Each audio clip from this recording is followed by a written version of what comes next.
Alright everyone, so I am doing the book of 100 hands and I have done 43 hands so far. So a little late on the recording side, but better late than never. My AC is on, so we're going to test out this mic situation, and if it is completely horrendous, then I will figure it out later. But for now, we're here to do the 44th hand. A part of me kind of feels like stopping at 50, but then a part of me is like, well, you've already said you're gonna draw 100 hands, so you better draw them, you know. Also, did I draw this one already? Like, I think I've drawn one that was similar to this.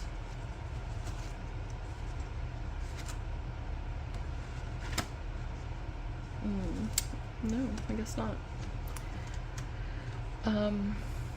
Yeah, I was able to find this as a free ebook on the internet, so a quick Google can get you the book of 100 hands.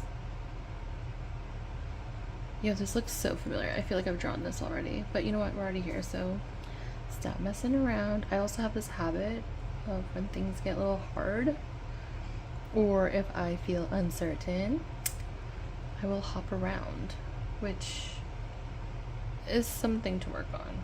Also, boom, first mistake. This is where this is supposed to go. So I guess talking and sketching at the same time isn't actually a strength of mine.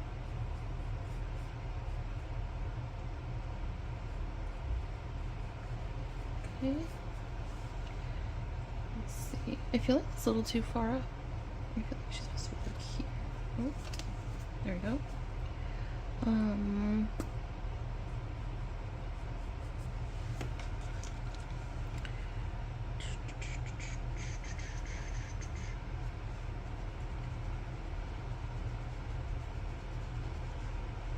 Okay.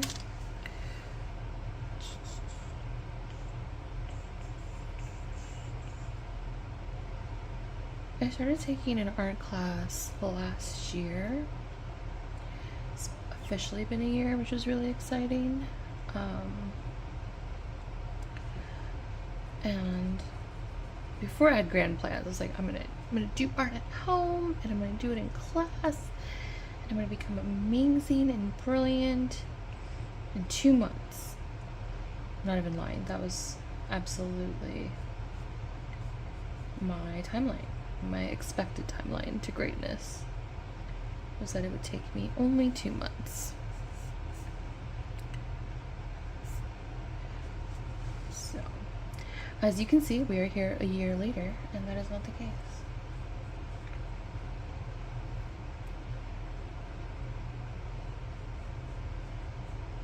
Oh, this finger looks a little off to me. There is a cross here, and there's also like this situation. So that's the line, and then this is the knuckle.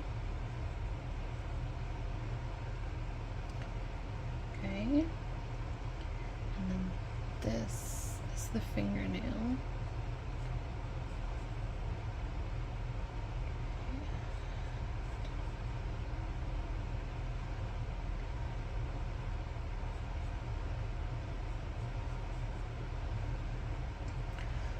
But yeah, so it's been more than 2 months, and I am embracing that. Okay, so this is actually this. And just kind of like learning to go with it takes the time it takes, which honestly is forever challenging. Like,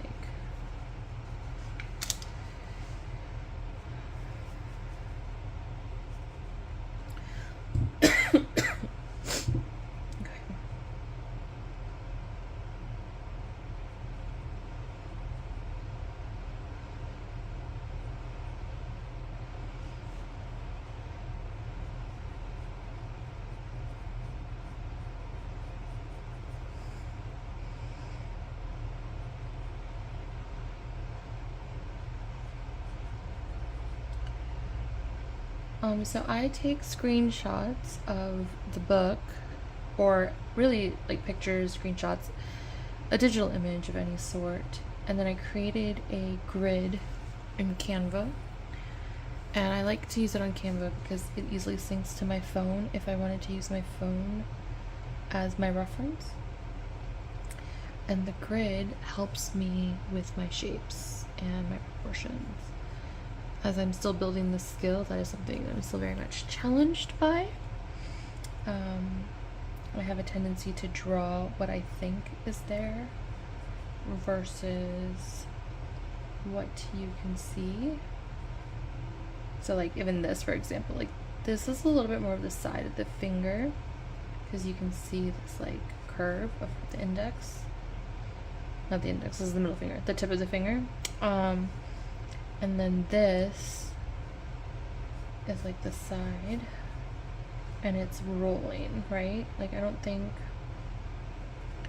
I've got the roll in quite nice. And then here is the ring finger knuckle. And that has quite a bit of jazz coming up. But you'll notice that the crease is about halfway. And yeah, there's a part of me that's like, oh, I should be able to just like draw from my mind, or like I can just look at an image and draw, right? Like I shouldn't need a reference, I should be amazing. There's nothing wrong with needing a reference. It's actually really helpful in terms of getting things right. And working on hands has really proven that to me, because the way that I thought hands looked and the amount of like detail and nuance there actually is incredible. So this is just a great exercise for me to remember that not everything is what we think is as it should be, you know? I feel like is my view off here? Maybe this and then this.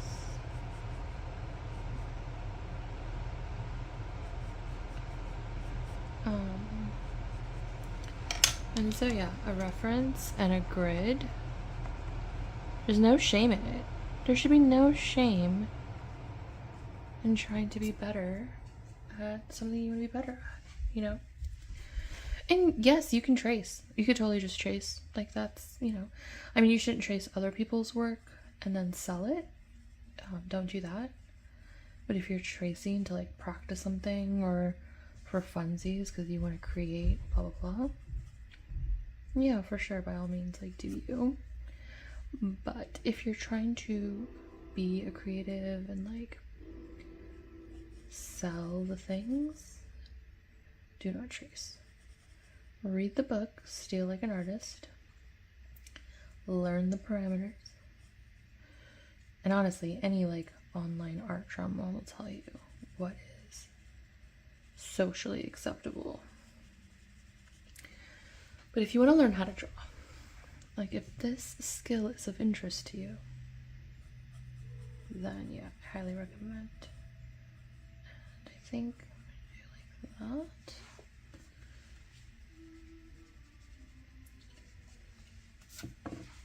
Learning your shapes, your grid, your portions, lights, values, you know, doesn't have to be serious. It's not that like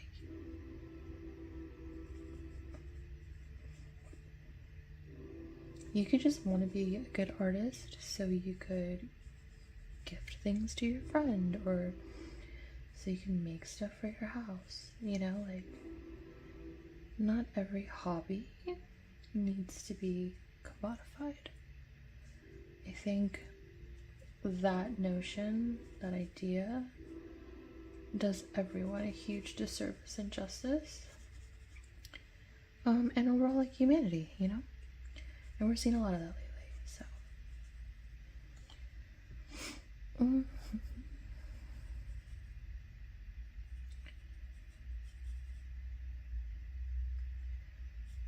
It's interesting how this artist just shades non-important things away,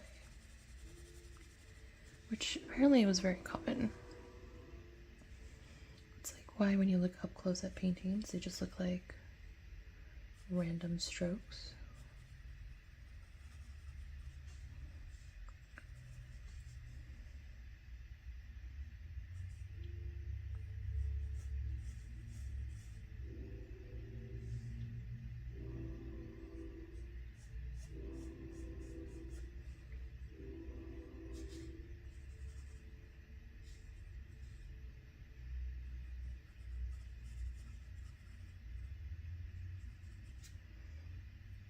Okay, this actually turned out really good. I'm very surprised with myself right now. And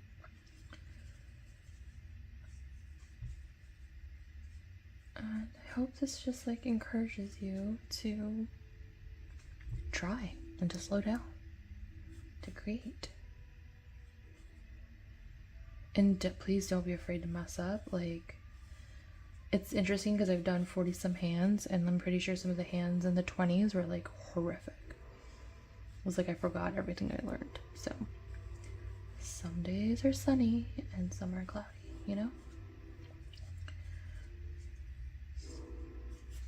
It's not bad. It's not bad at all.